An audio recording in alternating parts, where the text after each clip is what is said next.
tell, and it was fun. So I would exchange all my recipes, altered all my favorite recipes, and I, decalorized everything. And then slowly, yes, I did finally, I remember the doctor had said my goal weight was 148 pounds. They got so tired of me in Weight Watchers. Every time I would wait online, somebody came back and said, "How long have you been coming?" I said, "I don't know, ages." "Have you lost anything?" I gained a pound last week, and I've never really lost a pound. When I got up to the table, the lady said to me, "That's not fair." And they were excellent. They worked with each one of us individually. She said, "That's not fair. You, because you're solid and everything, some people do have difficulty," but I stuck with it. Well, when I reached 149 pounds, the speaker said, "Margarita, hit goal." I said, no, I got another pound." She said, "Everybody, yeah, please, you hit goal." At 149. They were fed up with me. And the strangest thing happened the week after that. I lost a pound. I never lost a pound. I have kept the weight off over 10 years. And right now I weigh between 140 and 145. I've never intended to be a nitty-gritty, especially as you get older. You don't want to get too thin, my opinion. But anyway, what other motivation can I give you? A few hints? Well, when sometimes you crave stuff and you don't know why, you have to absolutely keep nothing in the house that's going to trigger you. Right. What triggers me is milk chocolate. And the strangest part about it, the milk chocolate, you eat the whole thing. And yet if I eat dark chocolate, I eat one piece. I am amazed. Am I saying, is this psychologically, or is this that it is so sweet? And I am not used to eating sweets. I don't eat many sweets. Being of Italian descent, we eat a lot of fruits and good food. Other things, and yeah, I don't deprive myself.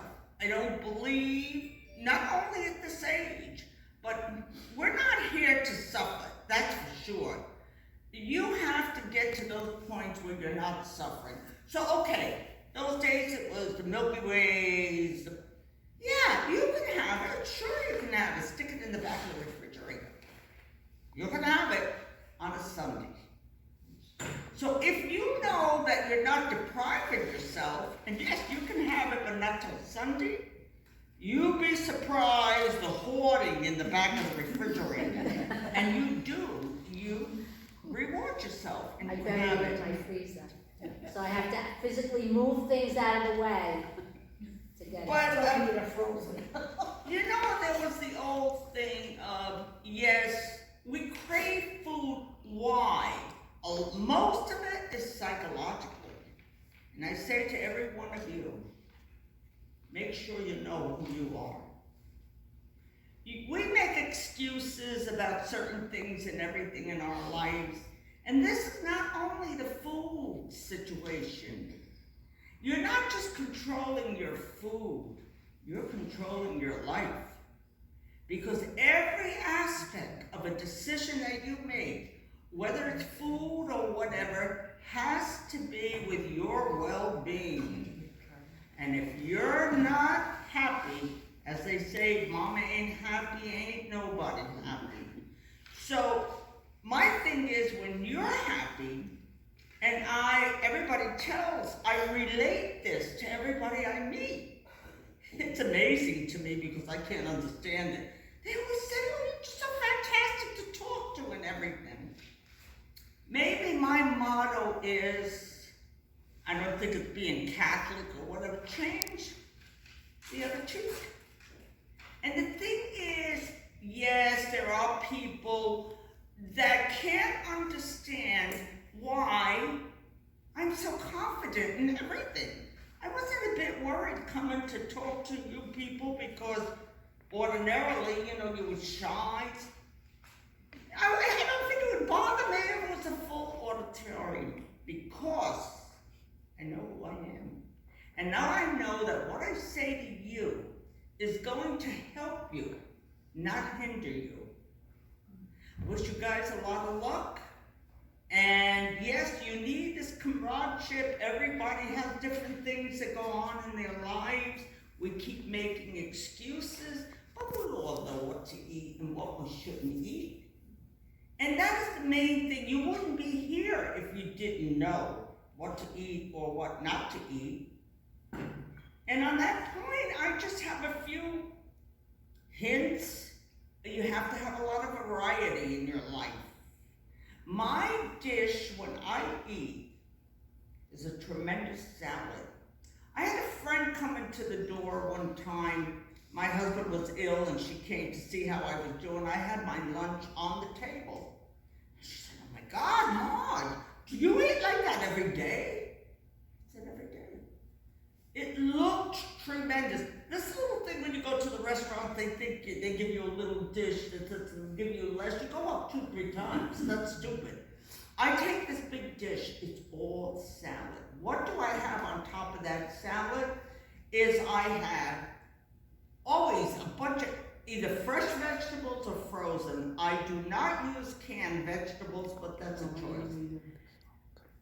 And then I have my 3-4 ounces. If I have fish, it's 6 ounces. I usually don't eat potatoes. I eat a lot of the squashes. And it's salads, that meat, or maybe a piece of meat, maybe it's food. But I really, at this time, I have realized it isn't even the portion. It's just, you eat a steak. I mean, could you eat a 4-ounce piece of steak? I mean, come on. I don't eat steak, but like once a month I have a rib eye, and I eat half of that. That's at least 6 ounces. That's good. And I'm satisfied. You have to be satisfied. And when you eat right and you eat well, you will not be hungry. Trust me, you have to eat the right food. I find beets are very filling and they're very good. And I also have another secret that I learned at Weight Watchers. You want to eat something every 3.5 hours, not more than 100 calories. Even if you don't feel like eating it, eat it. Because it does a number on you. And that's about it. I have a ginger recipe that I would like to leave and share. You guys can copy it. With me, my life is variety. Fortunately, it's not like that with men. I was married for 65 years. But I like variety in everything. But that's me. And do you have any questions? How do you, being Italian, how do you deal with when you're cooking for your family? I'm sorry? Being Italian, how do you deal with having to cook, like say, your family? The pastas and all that stuff. Unfortunately, I don't have a sweet tooth. I don't like pasta. I'm Italian and I don't like pasta. Why don't I like pasta? I was a Depression baby. I was born 1930. I ate pasta every day. Mom made a bunch of pasta, it was left over. The next day we had it. And then Tuesday was pasta fagioli day. It was left over, we ate it the next day. The only time we had pasta on the Sunday was with the meatballs and everything and all. And there we were with the heels of the bread, dunking in the sauce before Mass. Yes. But that, when you think about pasta has no taste. The incredible sauce. Sure. And I don't do away with the sauce. I make my incredible sauce, but I put it on a potato or my vegetables. Anything else? Could do spaghetti squash too, because Yeah, spaghetti I've done squash that. takes on the flavor of whatever you put on it. That's my favorite, spaghetti squash. You were gonna talk about our value as women and how. About what? Remember how we talked about that you were gonna talk a little bit about our value as women? Oh, well, I thought I said that, to know who you are. Yeah. And then when you get up, you know, there's another thing about feeling good about yourself. We all know, and I've been all with the chubbies. Doesn't make any difference how heavy you are. Trust me. You have to take care of yourself every single morning when you get up, because you are the most important thing. You better believe it. On this earth, you're number one. Because there is nobody, trust me, nobody exactly like you. So if you can't think about anything special about yourself, you go out and look for it in somebody else. And I believe that's why they say, you know, it has a lot to do with who you are. And if you're not number one, and by being number one, how do you make yourself number one? First thing when you get up in the morning, I take very good care of myself. I have a ritual of how I eat, what I eat. I slap my face 100 times a day. Everybody asks me, you know, 92 years old, what do you do for your skin? I slap my face for many years. I slap it 100 times. My husband used to mimic me and he used to laugh. And I said, save you the trouble of slapping me. But and makeup. I never wore eye makeup. My granddaughter came to the house one day, love of my life, and she said, Grandma, I gotta make up your eyes. I said, just leave me alone. I always only wore lipstick. And she did like a photo shoot. She did the eyes, she did the makeup. She said, oh my God, Grandma, you're beautiful. She did all these big pictures. She sent them all to the family. You know, I looked at it and I said, you know, I never thought of myself looking so attractive. You're damn right I'm attractive. and so, you know, I started really looking at myself. And yeah, sure enough, I wear eyeshadow, eyeliner, and lipstick every day. Like when I went to the pool, somebody said to me, first time I met this lady in the pool, and I had just gone to Nantucket for about 2 years and all, and she said to me, are you looking for a boyfriend? And I looked at her. My husband had already passed away. I said, well, what gave you that impression? And she says, you all made up. I said, honey, I look like this every day. Anything else I forgot? Who's coaching who? Anything else? Thank Oh, you. come on, you gotta have a very difficult question.